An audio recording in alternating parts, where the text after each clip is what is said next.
Bayangkan kereta lama yang aku beli tu rupanya berpuaka. Ni antara pengalaman terseram yang aku rasa yang paling aku tak boleh lupa. Hai Min, nak kongsi sedikit, cerita sini habis sini. Dulu aku memang naik motor je ulang-alik since zaman study sampailah bekerja. Memang aku bazam nak beli kereta, bukan apa, untuk kemudahan keluarga aku juga. Aku bukan orang senang, tapi aku menabung untuk beli kereta pertama aku. Nah, dekat sebulan juga aku mencari kereta yang kena dengan bajet aku. Dan Alhamdulillah akhirnya aku dapat juga kereta Proton Wira lama. Aku memang tak fikir apa Min, memang terus beli cash je. Tak lama lepas tu, owner pun serahkan kereta pada aku. Tapi apa yang peliknya dekat sini, bila aku nak cuci kereta, aku sebenarnya ada terbau macam asap dalam kereta. Bukan bau asap terbakar tau, tapi macam bau kemenyan. Aku malah nak fikir apa, aku cuci je lah kereta macam biasa. Sebab aku tahu esok aku nak bawa kereta ni balik rumah family and bawa dia orang jalan-jalan. Nak dijadikan cerita, malam tu housemate aku ada call and tanya, Dave, ada member kau dalam kereta ke? Aku pun terkejut lah. Aku cakap, mana ada? Aku dekat rumah ni seorang. Housemate aku pun terus pelik. Aku pun buat tak tahu je lah Min, aku malah nak tanya. Keesokan harinya tu, aku bawa lah kereta balik ke rumah family dan everything okay je.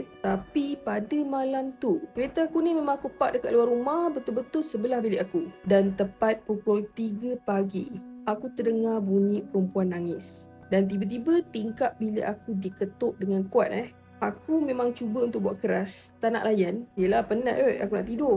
Tapi keesokan paginya aku terjaga sebab aku terdengar adik-beradik dan mak aku borak kuat di dapur. Rupanya diorang semua tengah kecoh cerita pasal jiran kita orang malam semalam. Katanya malam semalam jiran aku balik lewat dan dia ternampak bayang seorang perempuan berambut panjang dekat dalam kereta aku. Aku ni bukanlah nak kata tak percaya sangat, tapi kalau dah sampai 2 kali, aku memang dah start pelik lah. Aku pun teruslah call pemilik kereta lama tu. Assalamualaikum bang, saya nak tanya, ada apa-apa ke yang saya perlu tahu pasal kereta ni? Pemilik kereta tu diam, macam dia dapat rasa apa yang aku nak tanya ni. Kemudian dia pun respon, oh, awak ada terjumpa apa-apa ke?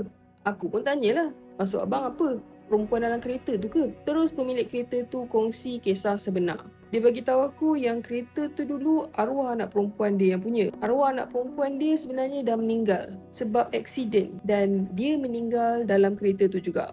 Pemilik ni kata dia dah cuba untuk jual kereta ni banyak kali, tapi orang yang beli confirm akan cancel balik ataupun pulang balik kereta tu dekat dia.